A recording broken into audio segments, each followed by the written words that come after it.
There's a television show, I'm not sure if it's even still on the air, where they go into people's houses who are hoarders, and they show what it's like for someone who compulsively cannot get rid of anything. Right? People featured on the show suffer from what is called compulsive hoarding disorder. Now, we could probably talk about whether such a thing actually exists as a diagnosable illness, or if it's simply one way that our sin nature manifests itself in this very materialistic age. I don't want to get too distracted by that this morning.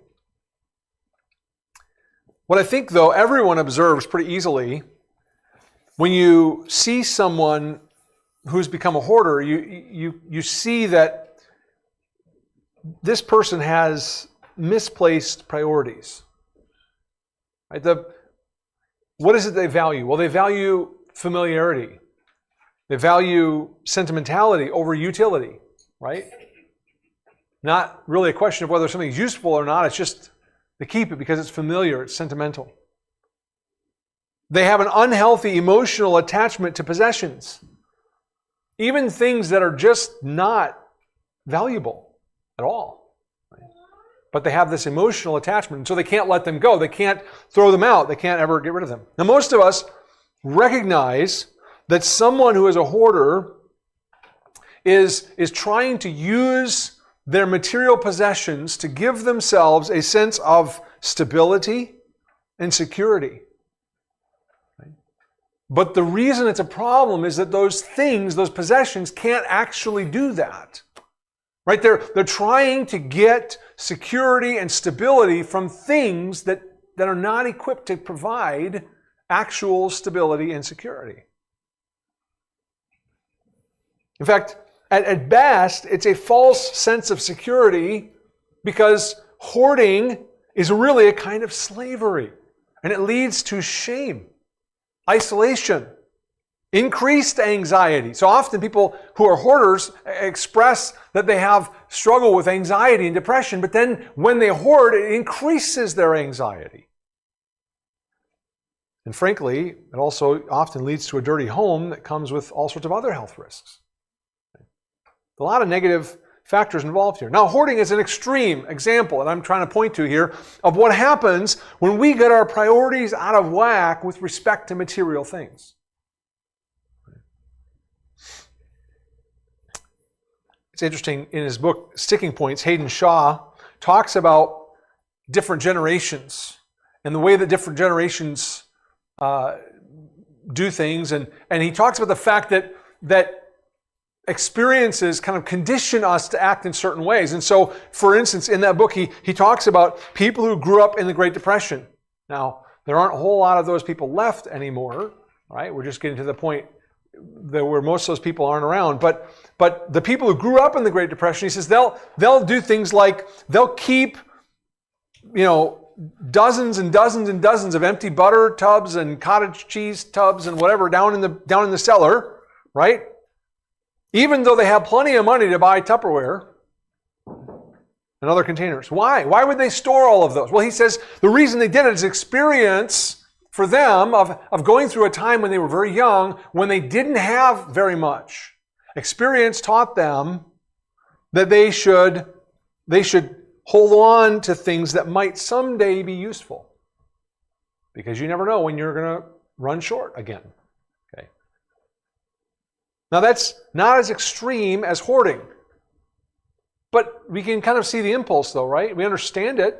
In fact, I think all of us have some tendency to do this with some things, right?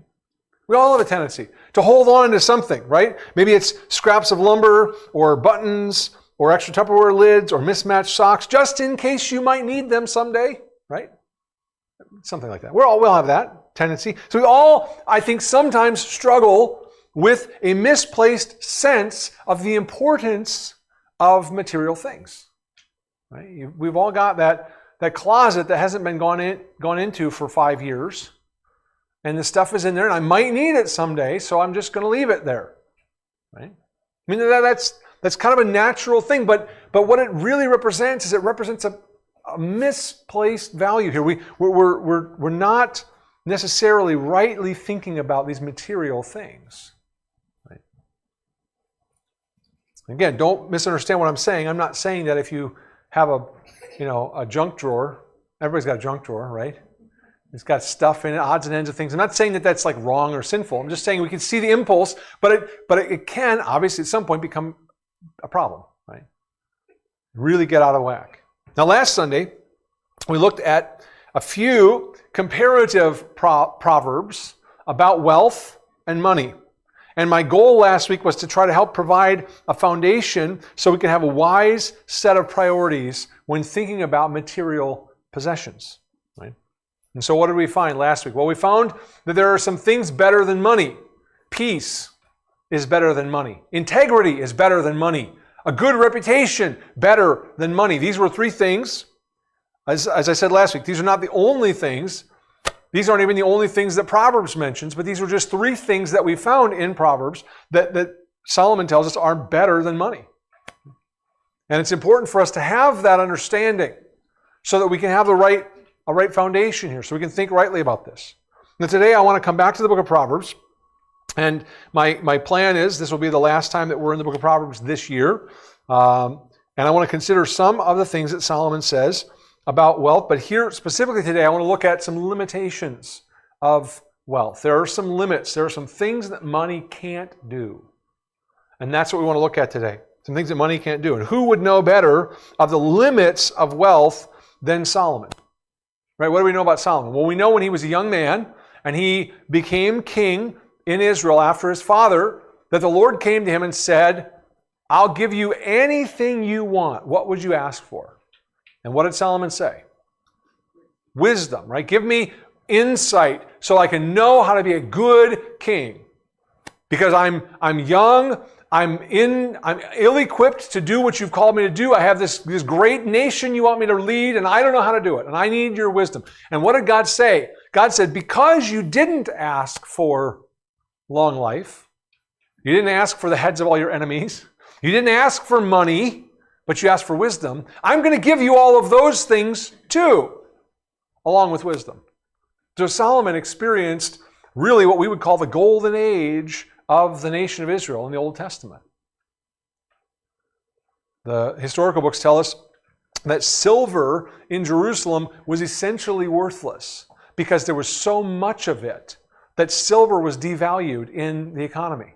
They couldn't really use it for a medium of exchange because there was too much silver. That's how prosperous Solomon and his experience was. So if anybody knows about the limits of wealth, it would be Solomon, because he experienced it.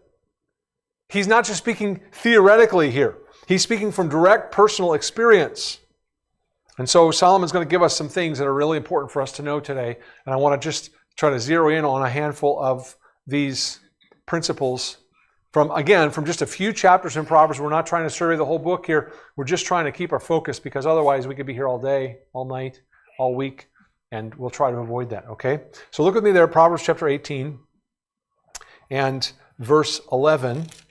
We'll read the proverb, then I want to have a word of prayer, and then we'll get back into this text here. So I'm in Psalms. That would not help. Okay, Psalm 18 will not work for this. Sorry. We'll get there. Proverbs 18 and verse 11. All right.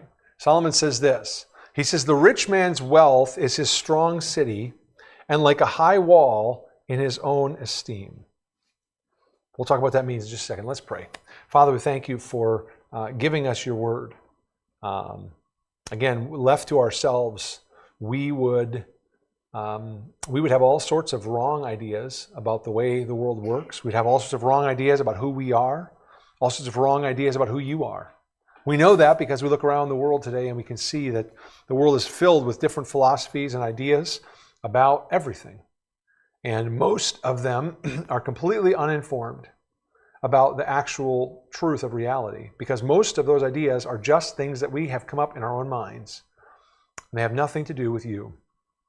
And so, Lord, I'm thankful that you've given us your word so that we would be disabused of all of these very foolish human notions that we have.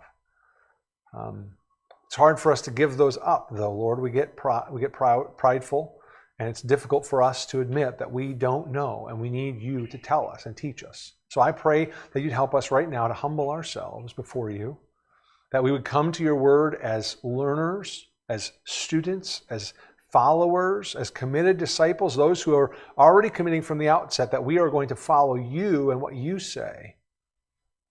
We're not going to hold on to our own ideas. We're not going to hold on to our own values, our own wisdom and insights, but we are going to submit to you and your word. And Father, I pray that you would then guide us, teach us, direct us from your word. Give us insight. More than anything, again, make us willing to submit to you. And Father, I pray that you use me as I speak to be your mouthpiece, your instrument. Lord, enable me to speak clearly about your word and to bring these truths forward. And I pray, Lord, that more than anything, as I preach, you would help me to be faithful here, not be a hypocrite. Lord, I pray that you would use me and also work in me to make me what you'd have me be. We ask these things in Jesus' name. Amen. The rich man's wealth is his strong city, and like a high wall in his own esteem, Solomon says. In ancient times, the cities were built with high walls. The high walls were meant to keep invaders out and provide protection for the citizens. Right? Maybe you think of like medieval castle with the high walls and even high towers meant to provide security, a moat, gate, all those kind of things. That's kind of the picture that Solomon uses here to illustrate the role that money plays when it comes to personal security. We don't really think in those same terms because we don't use castles and walls and moats and towers, but we might think of, I suppose a modern analog to this would be a gated community or something, right? There's a sense of security there. A sense of being protected from mayhem. And that's something that money provides, doesn't it? I mean, there does seem to be some measure of truth here in this concept. The rich man's wealth is his strong city, Solomon says. There's some measure of truth to that, right? Money provides some element of security. A person who has money is able to insulate himself from many of the fears and difficulties of life. Have you ever wished that you had enough money that you just didn't have to worry about things?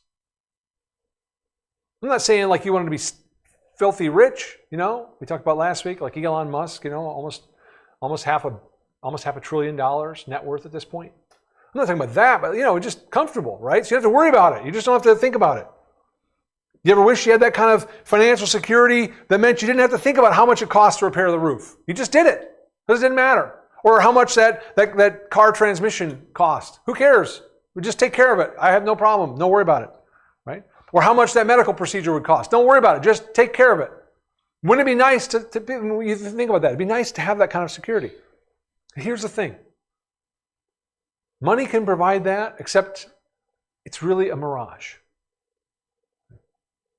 See, when Solomon says here, the rich man's wealth is his strong city, and like a high wall in his own esteem, first of all, that last line is kind of important. It's a high wall in his own esteem.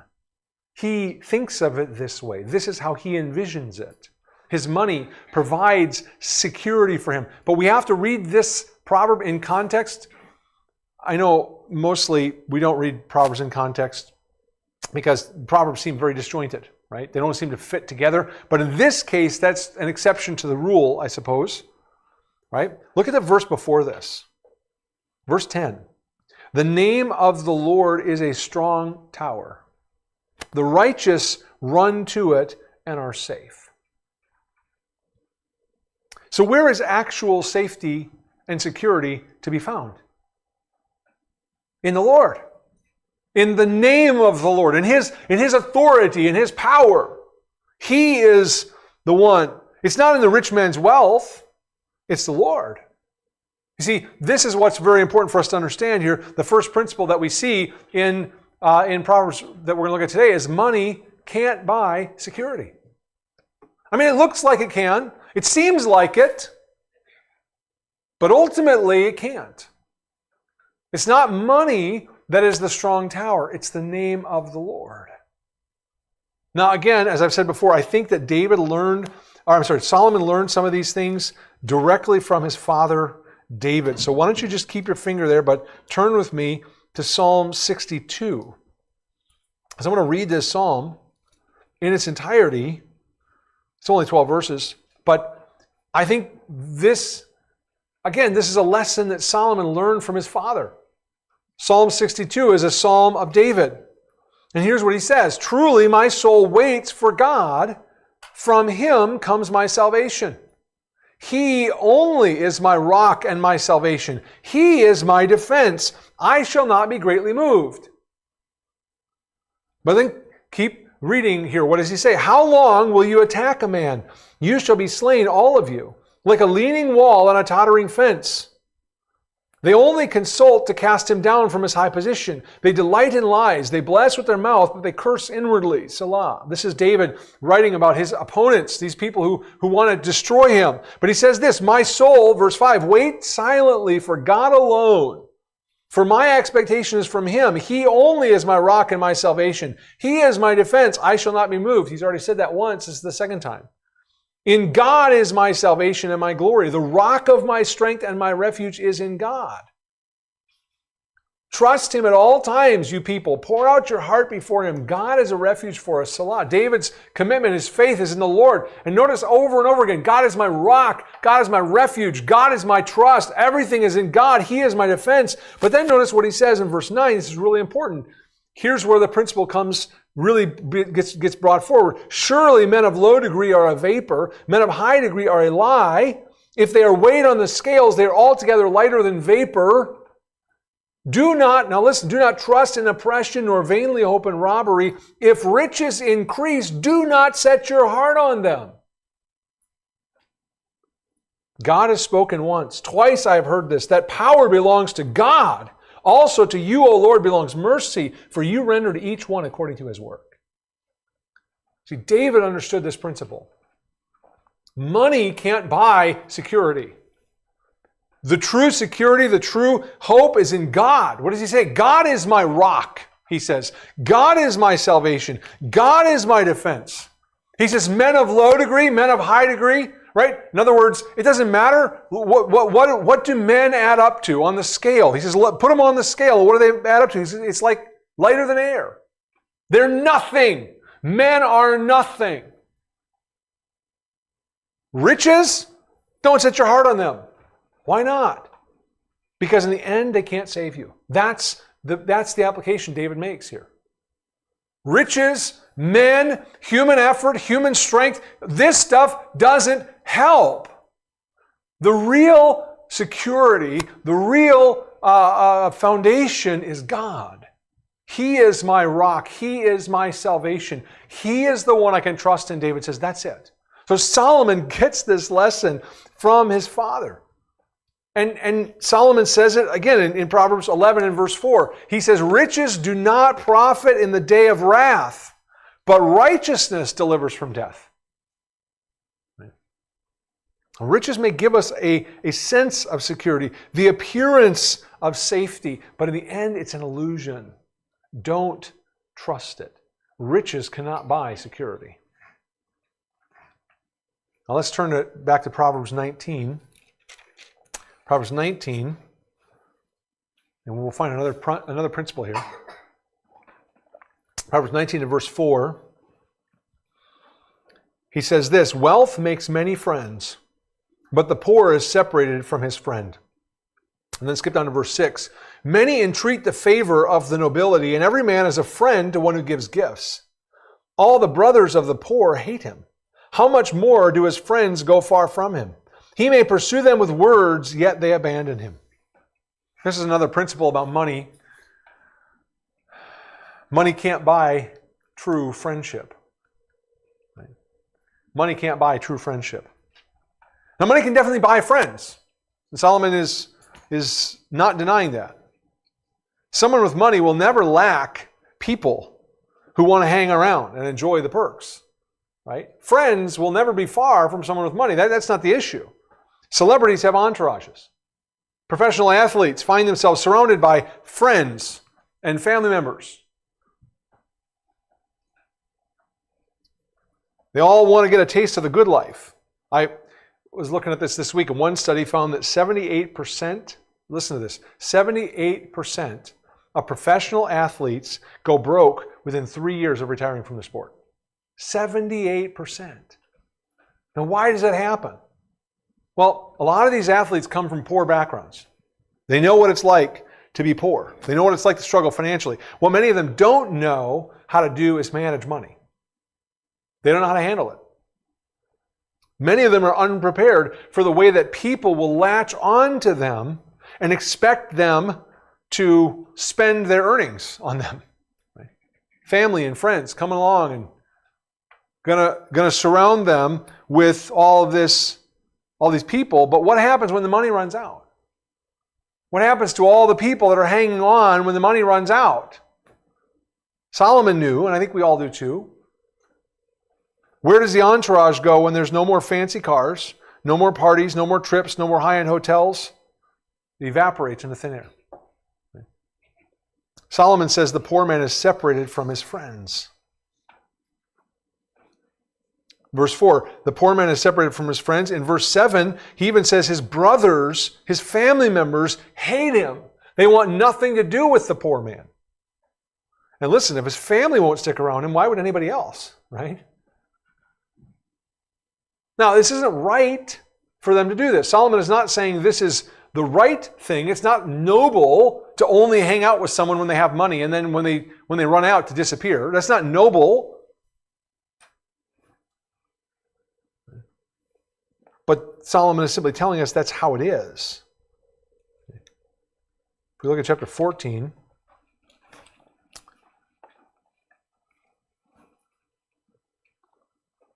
I think I might have this one. Lydia, is this one on the next slide? Proverbs 14, 20 and 21? Can you put that up there? I think so, yeah. Proverbs 14, verse 20. The poor man is hated even by his own neighbor, but the rich has many friends.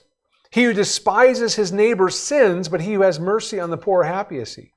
Catch what he says there in the second verse. It is a sin to despise your neighbor, and he's referring here specifically to someone who does it because he's poor.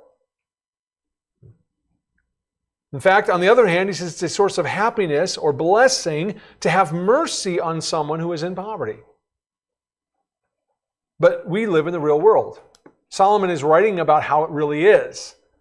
The fact of the matter is, he says, poor people are abandoned by their friends, their family members. They're separated from them. Right? This is the real world that we live in. Okay. In Ecclesiastes, Solomon gives us another kind of perspective of the same thing. Ecclesiastes chapter 9.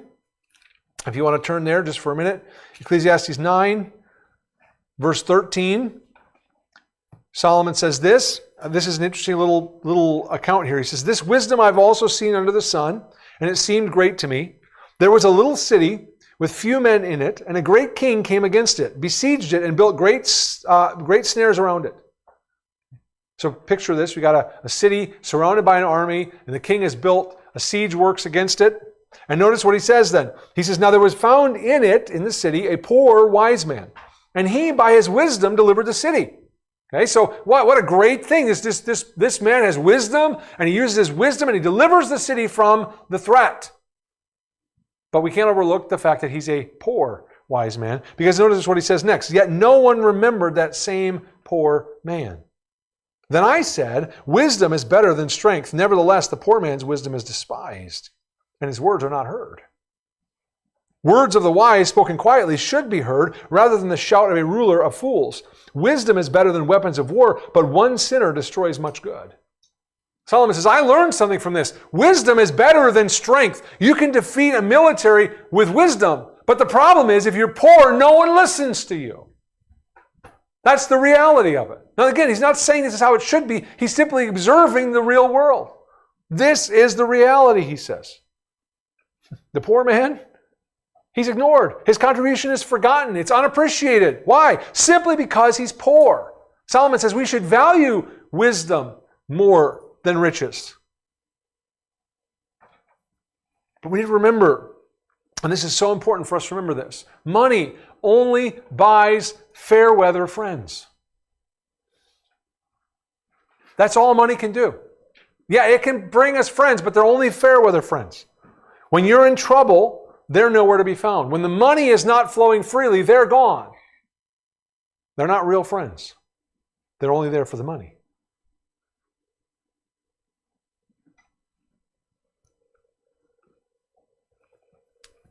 Now, there's a third limitation. Back in Proverbs chapter 19, if you want to go back there. This one's really important.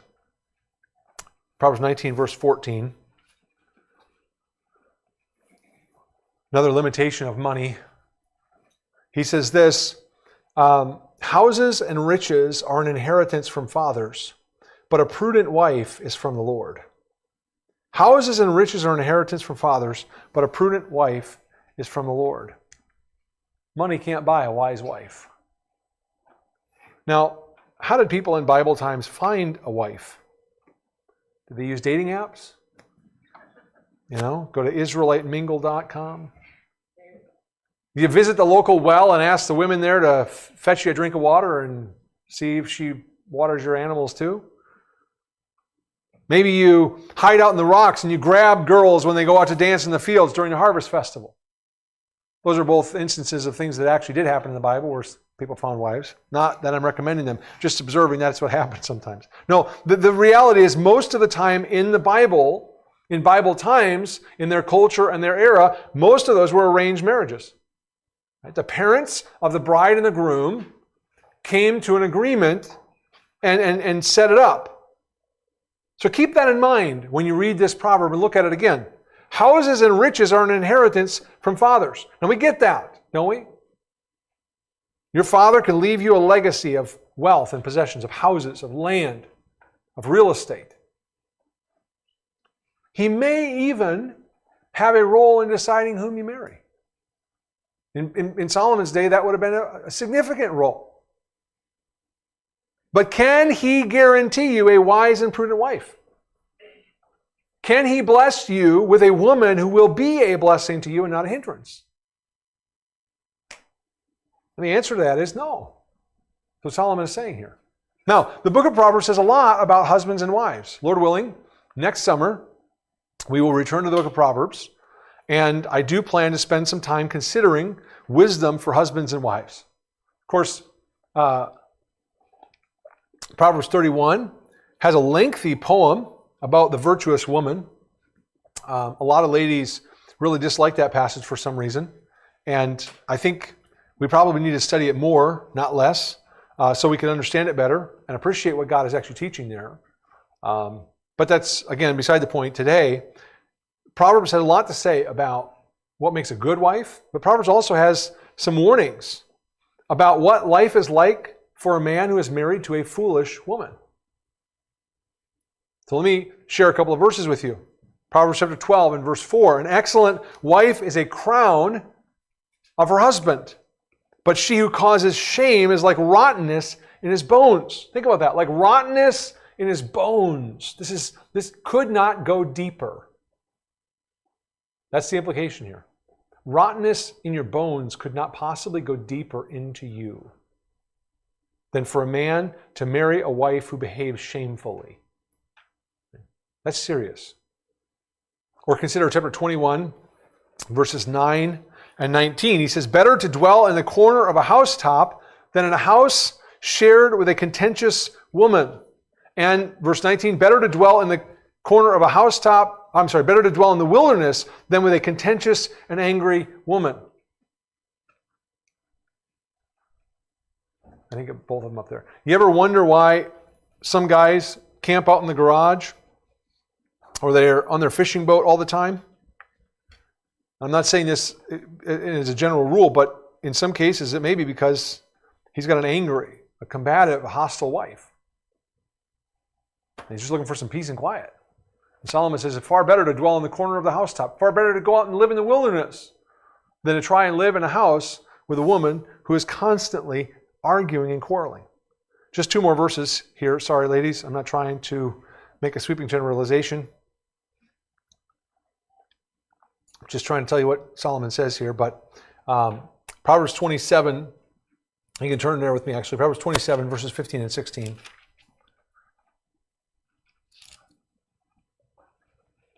He says, and just think about how frustrating this is. Listen to what Solomon says here. Proverbs 27:15, a continual dripping on a very rainy day and a contentious woman are alike. Whoever restrains her restrains the wind and grasps oil with his right hand.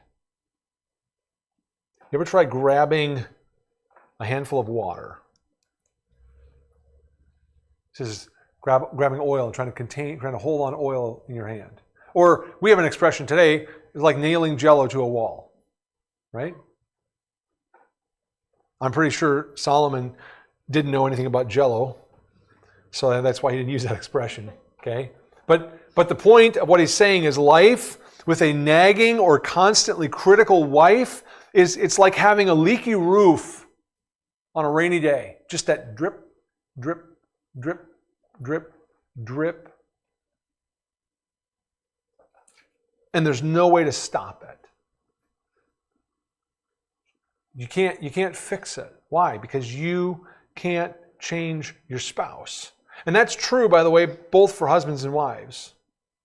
So these principles actually do apply the other way to some degree. Just have to remember that Solomon deals with wives mostly because he's writing to his son. So he's trying to instruct his son about the kind of woman he ought to marry and the kind of relationships he ought to have, trying to help his son make good and wise decisions. But I think the principles do apply the other way. But this brings us back to Proverbs 19:14. Right? Money can buy real estate. Money can buy property. A father can leave an inheritance of money to his son and can bless his son financially. That's all true. What it can't do is it cannot guarantee you a wise wife. So where is the wisdom here? What is the kind of so what? Well, I think Robert Alden offers a conclusion. I'll just read it because he does a good job of saying it here. He says this: those who are unmarried ought to ask God for guidance in finding mates. The decision is critical, yet by oneself, a person has little chance of making the right choice. Those who are married ought to ask themselves whether they are naggers, complainers, or spouses who build up and encourage their mates. Right? You can get an inheritance from your father. If you're going to get a wise wife, it's going to have to come from the Lord. So where should we be going? Well, wisdom would tell us we should be going to the Lord. We should be asking Him for help in this area. Money can't do this. Only God can. Now we have two more limitations that I want to look at today. And both of them are found in kind of multiple verses. So the first here, we want to go to chapter 21. And we're going to start with this. Money cannot make up for a lack of self-control. Money cannot make up for a lack of self-control. Proverbs 21 and verse 17. He says this: he who loves pleasure will be a poor man. He who loves wine and oil will not be rich. Now, who doesn't enjoy these things? Right? What are wine and oil representing here? Well, they're representing good food and drink. These are the good things of life. Pleasure, fun. Who doesn't enjoy these things? Of course, we enjoy them. The issue here isn't just enjoyment of these things. It's someone who lives for them. Living for pleasure. Making pleasure your goal in life. Solomon says if you do that, you can be sure to be poor, not rich. Why is that? Because riches normally come as a result of hard work, self-discipline, careful decision-making. In short, wisdom. That's the worldview that Solomon presents us with in the book of Proverbs. Living wisely tends to lead to riches and honor and life, he says. It's living foolishly that denies those things, that rejects those things. Now, the man or woman who loves pleasure, think about this. It's like if you're, and I was never a farmer, so I was a city kid, but it's like you're trying to milk a cow and fill up a bucket. Okay? You're going to milk the cow, you're going to fill up the bucket. But while you're milking the cow, you also keep pouring out glasses of milk out of the bucket and drinking them. You going to be able to fill the bucket up? No, you can't fill the bucket up and pour the milk out at the same time. It doesn't work, right? That's what Solomon is saying here.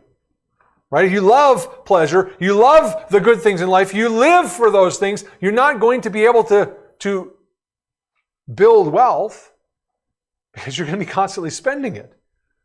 And Solomon understands this. Look at chapter 21 there in verse 20. He says, continuing this principle, he says, there is desirable treasure and oil in the dwelling of the wise, but a foolish man squanders it. It's not lack of availability of these things. It's the fact that he foolishly squanders it. He wastes it. He simply indulges in it constantly. Right? Go to chapter 23. Chapter 23, verse 19. Solomon says this, hear, my son, and be wise, and guide your heart in the way.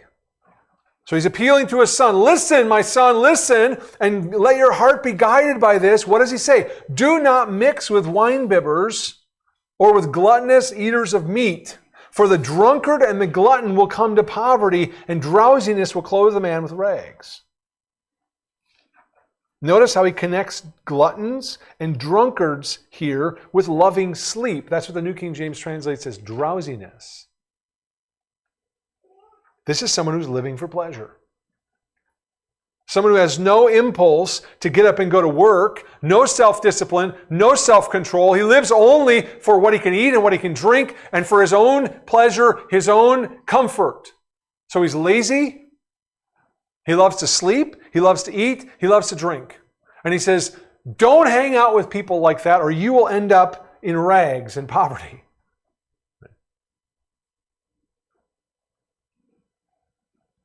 Now, the thing is, having money doesn't help this guy. Somebody who lives for pleasure. Somebody who has no self-control. In fact, Solomon in Ecclesiastes chapter 7 and verse 1, he says this. That's not verse 1. Verse 11, sorry. Chapter 7 and verse 11, he says, wisdom is good with an inheritance. Wisdom is good with an inheritance. But think about this for a second. You guys, we can think through this. We understand. Imagine with me a young man who receives an inheritance, a great inheritance, lots of riches, but he has no wisdom. Right? A young man, 18, 19, 20 years old, gets a big inheritance, has absolutely no wisdom. What's he going to do? Right? I mean, we know this. We know. He has no self-discipline. He has no forethought. He has no fear of God. What kind of life is that young man going to live? He's going to be a playboy. He's going to love wine. He's going to love oil. Right? Oil's not motor oil here, although he might like cars and motor oil. No, oil here is olive oil, and it's important because this represents the richness of food. Right? He is going to live for pleasure. He's going to want to eat the best foods. He's going to drink the best drinks. He's going to want to live the life. He's going to take that riches. He's going to take all of that, and what's he going to do? He's going to live it up. Lifestyles of the rich and famous. Right? But the truth is, that's empty. And the man or woman who chases after that dream will find it evaporating away as soon as he gets a taste of it. Think about Luke 15. Think about the prodigal son. He takes the inheritance, but he has no wisdom. And what does he do? He goes off and he lives what Jesus says, a riotous life. He lives a licentious, he lives a promiscuous life, an immoral life in a foreign country, living it up and spending all the money. And eventually, he runs out. You remember where that young man ended up in Jesus' parable? Runs out of money. Where does he end up? Feeding pigs. That's really interesting to think about that. Jesus Why does Jesus say that? Why does he make up that part of the story? It ends up feeding pigs. Because this would be the most disgusting, the most deplorable career imaginable for a young Jewish man. And I remember when I was in Central Asia teaching, and teaching these former Muslims, and we were talking about the book of Acts and about Peter and the vision that God gave Peter. You remember the vision of the sheet that comes up from heaven, all the animals, and God says, "Rise, Peter, kill and eat." And all the animals are the unclean things. And Peter, and what was God telling Peter? Well, what God was really telling Peter in that context was, go into the Gentiles, right? Don't consider the Gentiles unclean because I called them clean. You're going to go to them with the gospel. But he was also making a secondary point about food, right? That Jesus had declared all foods were clean. And I remember talking about that and telling this class of former Muslims that I really enjoy eating pork. Man, I love bacon and sausage and pork chops and pulled pork and ribs, and it's all good. I'm not so sure about the pickled pig's feet, but otherwise, right? The pork is good. I love it, right? But these, you should have seen their faces, though, when I said that. Their faces, they were absolutely disgusted by that when I said it. The looks on their faces. I laughed. It was really funny. But really, why? Because they, from birth, have been taught that pork is filthy, worm-ridden, greasy, stinky meat. That's what they've been told. Now, they've never tasted it. They've never actually been exposed to it because they don't eat it. They've been taught that it's that. That's why Jesus told the story. That's why Jesus said this boy ended up feeding pigs. He wanted his audience to be disgusted by it. He wanted them to see the disgusting end that they would come to if they lived a life without any sort of self-control. If they lived a life simply indulging in pleasure, that life would end up in this place, a place of shame and disgust. That's what happens when we live chasing after pleasure. It doesn't lead to a life of riches, joy, and satisfaction. It leads to emptiness, loneliness, and shame because money cannot make up for a lack of self-control. Okay. Finally, money can't deliver us from God's judgment. Money can't rescue us from judgment. There's an interesting string of Proverbs here in chapter 22 that I want to put together, try to trace this theme, this idea here. Starting in verse 2. Proverbs 22 and verse 2. He says, "The rich and the poor have this in common. The Lord is the maker of them all." The rich and poor have this in common. The Lord is the maker of them all. Now, this is a foundational principle. Absolutely foundational. In fact, I'm not trying to baptize our nation's founding documents, but if you read the Declaration of Independence, written in 1776, what does it say? "We hold these truths to be self-evident that all men are created equal." Guess what? I'm not saying that Thomas Jefferson had Proverbs 22:2 in mind, but the principle is biblical. That's what Proverbs 22:2 is telling us. All men, rich or poor, guess what? They come from the same place. They have the same Creator. There is a sense of equality here. It doesn't matter whether you're rich or poor. You are a creature made by Yahweh. There is a kind of equality then that is inherent in our creation. And this provides the foundation for the idea of future judgment. Why? Because if we're all made by God, and we're all made in God's image, Genesis tells us, then it follows. If we're made by God, we have to answer to God. If He made all of us, then we all have to stand in judgment before Him ultimately. And of course, this is why, it's not surprising, this is why the Genesis creation account has come under attack so heavily in our society in the last 175 years. Ever since Darwin. Not that was new, by the way, that wasn't. This is just the most recent way that man has tried to attack this. Why do we need to try and shoot holes in the Genesis creation account? Because we need to somehow deny that God is our creator. Because that frees us from any responsibility to answer to Him. At least that's what we think. Okay. That frees us from judgment to come. Of course, it doesn't actually change reality. Hebrews 9 says, it's appointed to man to die once, after this the judgment. Judgment comes for us all. And Proverbs, Solomon understood this. Because listen to what Solomon says. Look down at verse 16. Proverbs 22 and verse 16. He says, he who oppresses the poor to increase his riches, and he who gives to the rich will surely come to poverty. The tendency here is to oppress the poor and make friends of the rich, but this is a surefire way to end up poor, he says. Now, how does that work? Why? It's not evident in this verse, but if we keep reading down to verse 22, we'll see. Do not rob the poor because he's poor, nor oppress the afflicted at the gate, for the Lord will plead their cause and plunder the soul of those who plunder them. Who is the protector of the poor? God is. He's the protector of the vulnerable. He's the protector of the afflicted. And riches cannot deliver you from the judgment of God. God says, don't use your wealth to oppress the poor. If you do, I'm going to be out after you. And I'm going to plunder your soul. I'm going to plunder your life. It's not just your money, it's not just your riches. I'm going to destroy you, God says. The truth of the matter is, you may have money, but money will not deliver you from the judgment of God. In fact, oftentimes money exposes us to God's judgment because it leads us to act in these ways. It leads us to oppress the poor. Solomon was observing this. He saw this.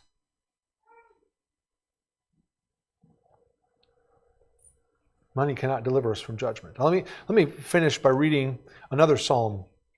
This psalm is not by David, it's by the sons of Korah, but it shows the foolishness of thinking that you can somehow buy your way out on the day of judgment.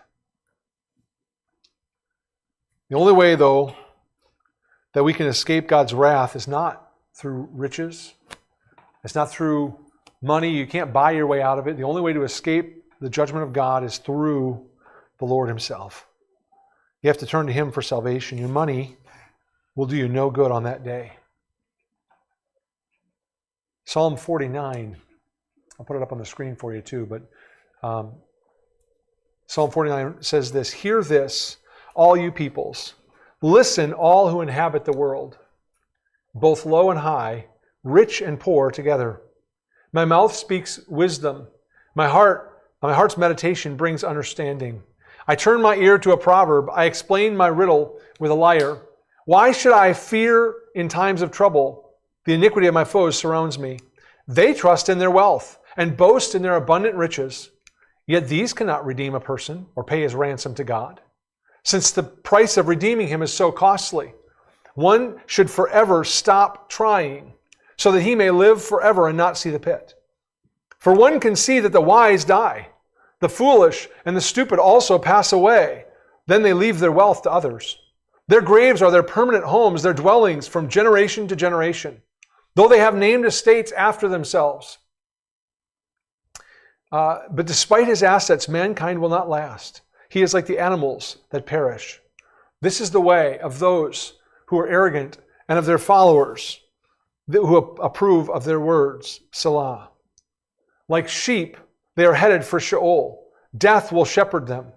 The upright will rule over them in the morning, and their form will waste away in Sheol, far from their lofty abode. But God will redeem me from the power of Sheol, for He will take me. Selah. Do not be afraid when a person gets rich, when the wealth of his house increases, for when he dies, he will take nothing at all. His wealth will not follow him down, though he blesses himself during his lifetime. And you are acclaimed when you do well for yourself. He will go to the generation of his fathers. They will never see the light. Mankind with his assets, but without understanding, is like the animals that perish. Money cannot deliver you from the judgment to come. Let's pray.